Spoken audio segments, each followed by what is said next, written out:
নতুন দল গঠনে প্রয়োজনীয় উপদেষ্টা পদ ছাড়বেন তথ্য উপদেষ্টা নাহিদ ইসলাম। হাসিনাকে শাস্তি এড়ানোর সুযোগ দেওয়া হবে না, ফিরিয়ে এনে বিচার হবে দ্য ন্যাশনালকে ডক্টর ইউনূস। বাংলাদেশ নিয়ে ট্রাম্পের বক্তব্যে ভুল ব্যাখ্যা দিচ্ছে ভারতীয় গণমাধ্যম, বলছেন মার্কিন বিশ্লেষকরা।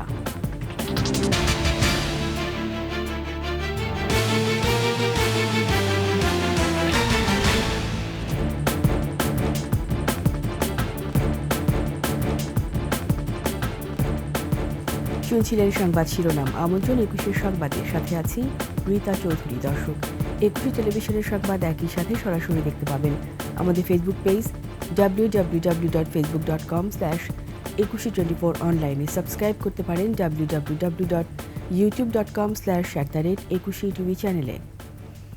নতুন রাজনৈতিক দল গঠনে প্রয়োজনীয় উপদেষ্টা পদ ছাড়তে রাজি বলে জানিয়েছেন তথ্য উপদেষ্টা নাহিদ ইসলাম। এই মাসের শেষের দিকে নতুন দলের ঘোষণা হতে পারে বলেও জানান তিনি। ২১ টেলিভিশনকে দেয়া একান্ত সাক্ষাৎকারে এসব কথা বলেন নাহিদ ইসলাম।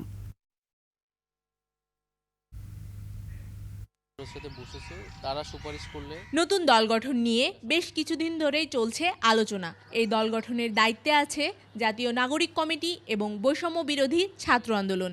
নতুন দল ঘোষণা ও ভবিষ্যৎ পরিকল্পনা নিয়ে ২১ টেলিভিশনের সাথে একান্তে কথা বলেছেন তথ্য উপদেষ্টা নাহিদ ইসলাম। তিনি জানান, সরকারের থেকে নতুন দল গঠন সম্ভব নয়। তাছাড়া সরকার এখন স্থিতিশীল, তাই জনগণের কাছে যাওয়া বেশি জরুরি। আমি ব্যক্তিগতভাবেও চিন্তা ভাবনা করছি, যদি আমার সরকারের মনে করি যে সরকারের থেকে আমার এখন মাঠে যাওয়া, জনগণের সাথে কাজ করাটা বেশি জরুরি মনে হয়, তাহলে আমি সরকার ছেড়ে দেব এবং হয়তো সেই দলের প্রক্রিয়া যুক্ত হব। নির্বাচন নিয়েও কথা বলেন তথ্য উপদেষ্টা।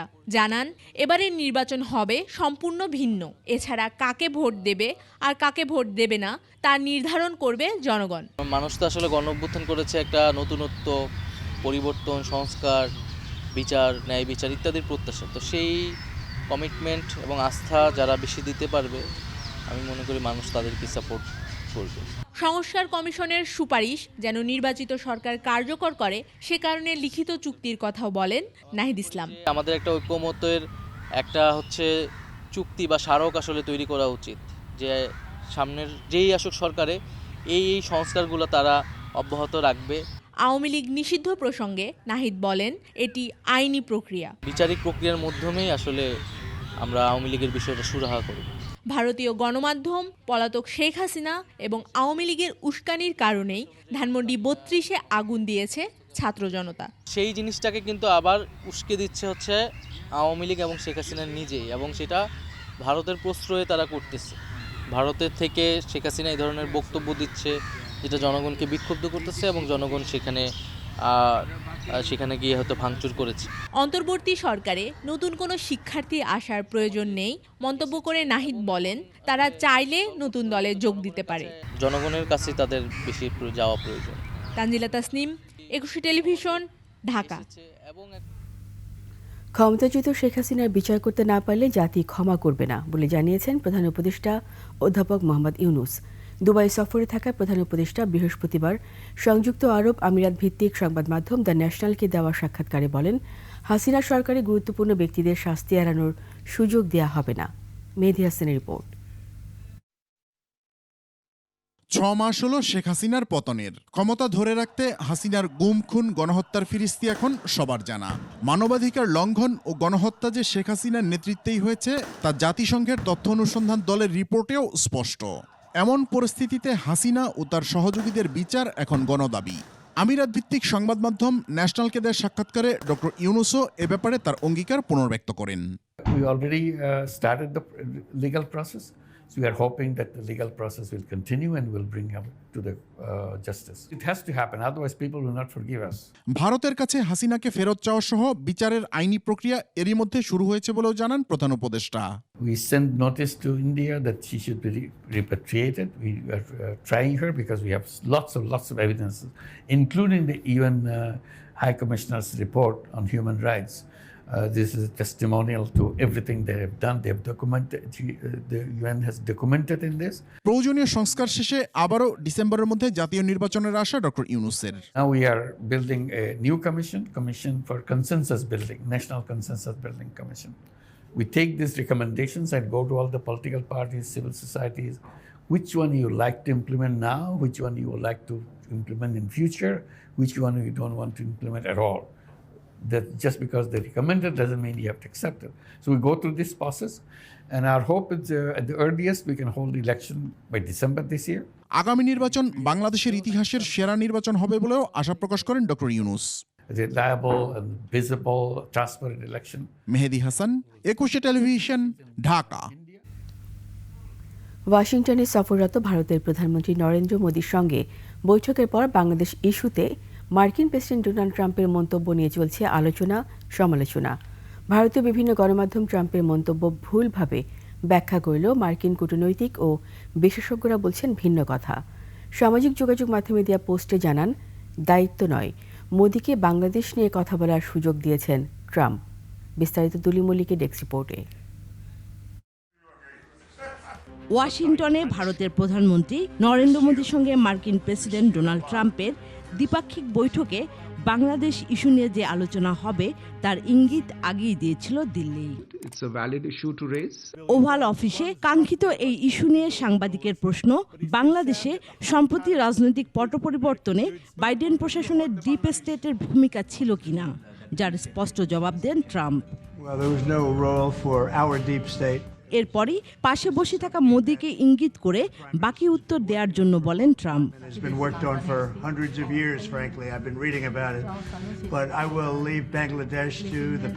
ট্রাম্পের এই বক্তব্য ভারতীয় বিভিন্ন গণমাধ্যমে তুলে ধরা হয় ভিন্নভাবে, যার অর্থ দাঁড়ায় বাংলাদেশকে মোদীর হাতে তুলে দিয়েছেন ট্রাম্প। তবে ভারতীয় গণমাধ্যমের এসব শিরোনাম কতটা সঠিক ও গ্রহণযোগ্য তার ব্যাখ্যা দেন কূটনীতিক ও বিশেষজ্ঞরা। উনি leave replying on that to the prime minister. আমরা রিপ্লাইং অন দ্যাট কথাটা লাগাই দিতে পারি, কারণ এখানে আর কিছু নাই। আপনি জানেন যে ইংরেজি ভাষাভাষী যারা হয় তারা কিন্তু পুরো বাক্য বলে না, সুতরাং আমার কাছে মনে হয়েছে এটা ইমপ্লাই করা হয়েছে যে আমি এটা নিয়ে কথা বলবো না। মার্কিন পররাষ্ট্র দপ্তরের অবসরপ্রাপ্ত কূটনীতিক জন এফ ড্যানিলোভিচ বলেন, বাংলাদেশ সম্পর্কে মন্তব্য করতে চান না, তাই মোদীকে কথা বলার সুযোগ দিয়েছেন। যুক্তরাষ্ট্রের দক্ষিণ এশিয়া বিষয়ক বিশেষজ্ঞ মাইকেল কুগেলম্যান বলেন, যা সম্পর্কে খুব বেশি জানেন না ট্রাম্প, তা নিয়ে মন্তব্য করতে চাননি। সুইডেনের উপসালা বিশ্ববিদ্যালয়ের শান্তি ও সংঘাত বিষয়ক অধ্যাপক অশোক সোয়ান বলেন, ভারতের গণমাধ্যম খুব চেষ্টা চালালেও চীনের প্রেসিডেন্ট শি জিনপিং ও বাংলাদেশের অন্তর্বর্তী সরকার প্রধান ডক্টর ইউনূসকে নিয়ে কিছু বলেননি ট্রাম্প। ছাত্র জনতার গণ অভ্যুত্থানে শেখ হাসিনা সরকারের পতনের পর থেকেই মোদী সরকার সহ ভারতের গণমাধ্যম বাংলাদেশের অন্তর্বর্তী সরকার নিয়ে অপতৎপরতা চালাচ্ছে। ট্রাম্পের সঙ্গে বৈঠকেও একই চেষ্টা চালায় ভারত, যা কার্যত ব্যর্থ হয়েছে। দুলি মল্লিক, ডেস্ক রিপোর্ট, 21 টেলিভিশন।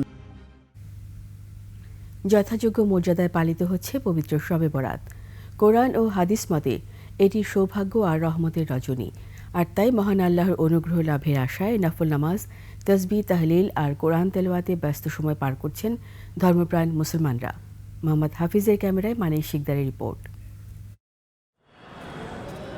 ধর্মীয় ভাব গাম্ভীর্য ও ইবাদত বন্দিগির মাধ্যমে পালিত হচ্ছে পবিত্র শবে বরাত। মহিমান্বিত এই রাতে ধর্মপ্রাণ মুসলমানরা মগ্ন সৃষ্টিকর্তার অনুগ্রহ লাভের আশায়। নফল নামাজ, কোরআন তেলাওয়াত ও জিকিরের মাধ্যমে গুনাহ মাফে ক্ষমা প্রার্থনারত মুসল্লিরা ভবিষ্যৎ জীবন ও দেশের কল্যাণ কামনায় মোনাজাত করেছেন তারা। আল্লাহ তাআলা আমাদের সবাইকে নাজাত দিয়ে দেয়, পরকালে নাজাত দিয়ে দেয়, এটাই চাবো আমাদের। আমরা মনে করি যে আল্লাহ তাআলা এই দিনে আমাদেরকে অনেক কাছে আসে, আল্লাহর কাছে চাইলে কিছু পাওয়া যায়, এরকম আশা ভরসা করে আসা হয় আর কি। শবে বরাত বা ভাগ্য রজনীতে সৃষ্টিকর্তা বান্দাদের বিশেষভাবে ক্ষমা করেন, তাই স্বজনদের আত্মার মাগফিরাত কামনা করে কবর জিয়ারত করেন অনেকেই। আল্লাহ তাআলা যেন সবাইকে সুস্থতার সহিত নেক হায়াত দান করেন, আমাদের দেশে যেন সুষ্ঠুভাবে নির্বাচন হয়, প্লাস ইসলাম যেন এই দেশে কায়েম হয়। জমিনে আল্লাহর হুকুম জারি হোক, এই জন্য কোরআন সংবিধান অনুযায়ী রাষ্ট্র পরিচালনা করুক। শবে বরাত উপলক্ষে নানা কর্মসূচি হাতে নিয়েছে ইসলামিক ফাউন্ডেশন।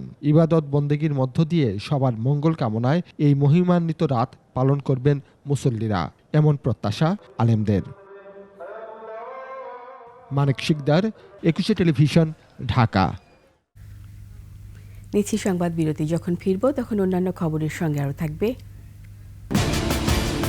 পয়লা ফাল্গুন আর ভালোবাসা দিবসে 21শে বইমেলায় ভিড়, বেচা কেনায় খুশি প্রকাশকরা।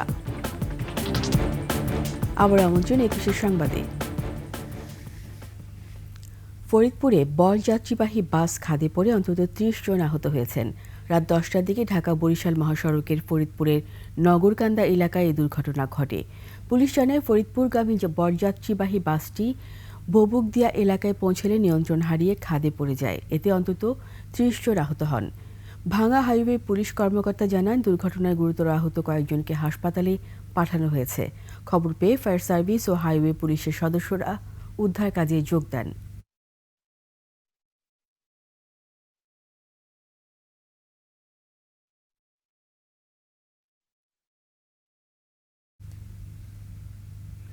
গাজীপুরে ভোগড়ায় আগুনে পুড়ে গেছে 14টি ঘর ও 2টি মোটরসাইকেল গ্যারেজের মালামাল।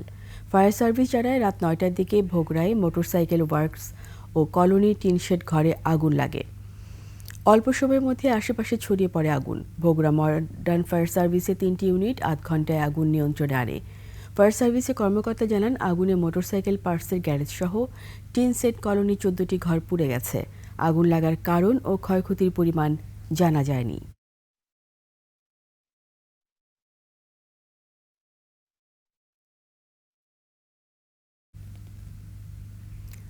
নির্বাচন নিয়ে বিভিন্ন রাজনৈতিক দল নানামুখী বক্তব্য দিয়ে অন্তর্বর্তী সরকারকে বিভ্রান্ত করার চেষ্টা করছে বলে অভিযোগ করেছে বিএনপি। ভোট নিয়ে কোনো ষড়যন্ত্র করলে তা মেনে নেওয়া হবে না বলেও হুঁশিয়ারি দিয়েছেন দলের নেতারা। বিস্তারিত মাহিলা ইসলামের রিপোর্টে। জুলাই গণঅভ্যুত্থানের পর রাজনীতির ময়দানে সবচেয়ে বেশি আলোচিত বিষয় 13তম জাতীয় সংসদ নির্বাচন। নয়াপল্টনে ঢাকা মহানগর দক্ষিণ বিএনপির সদস্য নবায়ন কার্যক্রমে দলটির স্থায়ী কমিটির সদস্য মির্জা আব্বাস অভিযোগ করেন, অন্তর্বর্তী সরকারকে বিভ্রান্ত করার চেষ্টা করছে বিভিন্ন রাজনৈতিক দল। বিভিন্ন রাজনৈতিক দল বিভিন্নভাবে নির্বাচন নিয়ে বিভিন্ন কথা বলছেন, এই সরকারকে অস্বস্তির অবস্থা ফেলে দিচ্ছেন। আমরা এই সরকারকে বলতে চাই, আপনারা ডিসেম্বরের ঘোষণা দিয়েছেন, ডিসেম্বরে নির্বাচন দিন। একই স্থানে অপর এক অনুষ্ঠানে দলটির নেতা রুহুল কবির রিজভী বলেন, জাতীয় নির্বাচনের আগে স্থানীয় সরকার নির্বাচন দেয়া হলে স্পষ্ট হবে রাজনৈতিক অঙ্গনে বিরাজনীতির প্রশ্ন। জনগণের কাছে ক্ষমতা ফিরিয়ে দিলে রাজনৈতিক শক্তি বিকশিত হবে এবং সেই রাজনৈতিক বিকশিত শক্তির মধ্যে দিয়ে যত নির্বাচন আছে সেই নির্বাচন হবে। জাতীয় প্রেস ক্লাবের সামনে এক সমাবেশে নির্বাচন নিয়ে নতুন কোনো ষড়যন্ত্র করা হলে তা মেনে নেওয়া হবে না বলে হুঁশিয়ারি দেন বিএনপি নেতা জয়নুল আবদিন ফারুক। এই সরকারকে সমর্থন দিলেও নির্বাচন নিয়ে কোনো চক্রান্ত হলে আমরা মাথা নত আল্লাহ ছাড়া কারো কাছে করব। এদিকে চট্টগ্রাম দক্ষিণ ও বান্দরবান জেলার নতুন আহ্বায়ক কমিটির সদস্যদের নিয়ে দলের প্রতিষ্ঠাতা সাবেক রাষ্ট্রপতি জিয়াউর রহমানের কবরে শ্রদ্ধা জানিয়ে দলের ভাইস চেয়ারম্যান আহমেদ আজম খান দেশে অবাধ ও সুষ্ঠু নির্বাচনে বন্ধু দেশগুলোর সহযোগিতা কামনা করেন। সকল বৃহৎ রাষ্ট্রগুলোকেই আমরা আমাদের উন্নয়ন অংশীদার মনে করি। মাহিলা ইসলাম, 21 টেলিভিশন, ঢাকা। অমর 21 বইমেলার খবর।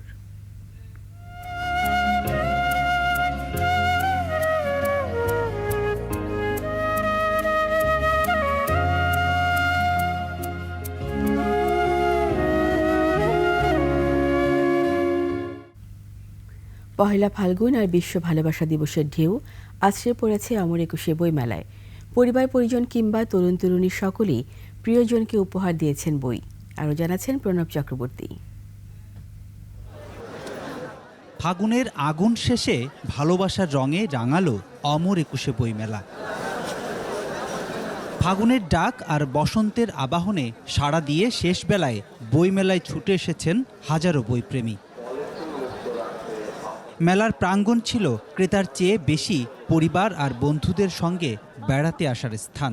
হাতে হাত রেখে ঘুরেছেন যুগলরা। বইমেলা দেখার জন্যই আসছি, তো বিশেষ মানুষ সাথে নিয়ে আসছি। বাচ্চাদেরকে একটু বইয়ের সাথে পরিচয় করানো, নতুন প্রজন্ম যাতে পড়ুয়া হয়। ঘুরতেছে নিজের পছন্দের মানুষদেরকে নিয়ে। কেউ পছন্দের বই কিনে উপহার দিচ্ছেন পছন্দের মানুষকে, সঙ্গে দিচ্ছেন ভালোবাসার ফুল। কেননা প্রিয়জনকে না বলা কথা যে লেখক কলমেই বলে দিয়েছেন, তাই বইয়ের গুরুত্ব অনেক। আমার প্রিয় বই কিনলাম আমার প্রিয় লেখকের জাফর ইকবালের। বইমেলায় এসে অনেক ভালো লাগছে, বই কিনছি। এবারই ফার্স্ট আসছি আমি, খুবই ভালো লাগছে। অফিস ছুটির কারণে ওর বাবাও ছুটি আছে, অফিস ওর মামা ছুটি আছে, মামা দেন আমরা আজকে চুজ করছি। এখানে সবাই মিলে আসছি, বই দেখলাম, যদি ভালো লাগে সেগুলো নিব। বছরে এক আধ দিন এরকম একটু ঘুরতে আসা হয়, সবাইকে দেখতেছি, সবাই সেজে গুজে এসেছে। মাসব্যাপী মেলার মধ্য সময়ে জমজমাট বেচাকেনা হওয়ায় সন্তুষ্টি প্রকাশ করেছেন প্রকাশকরা। বইমেলার ভিড় আমার প্রিয়, পাঠকের ভিড় আমার প্রিয়, বই আমার প্রিয়। আমি আসলে ভাবতেই পারি না ওনাকে এভাবে পেয়ে যাব। ওনার লেখা একটা বই আমি কিনেছি। রোমান্টিক যে বইগুলো আছে এইগুলা বেশি চাচ্ছে ক্রেতারা। পাঠকের সংখ্যাও যেমন বেশি, বিক্রিও বেশি। আজ কবিতা, উপন্যাস ও গল্পের বই মিলিয়ে মেলায় নতুন বই এসেছে 250টি। এ নিয়ে মেলায় আসা নতুন বইয়ের সংখ্যা 1052। প্রকৃতিতে বাকবদলের এই বিশেষ দিনে ঘরে না থেকে প্রিয়জনকে নিয়ে সবাই বই মেলায় এসে বই কিনে প্রিয়জনকে উপহার দিচ্ছেন, সেই সাথে নতুন বইয়ের স্বাদ গ্রহণ করছেন।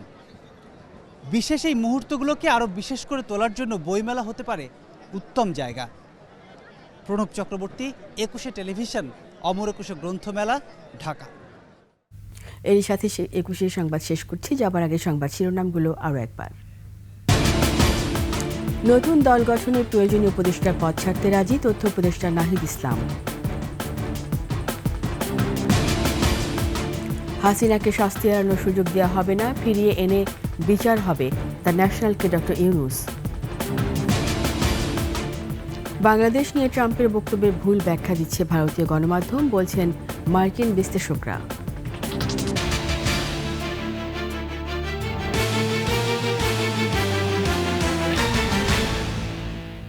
সবশেষ সংবাদ জানতে ডায়াল করুন 202 নম্বরে, আর ভিজিট করুন 21-tv.com ওয়েবসাইটে।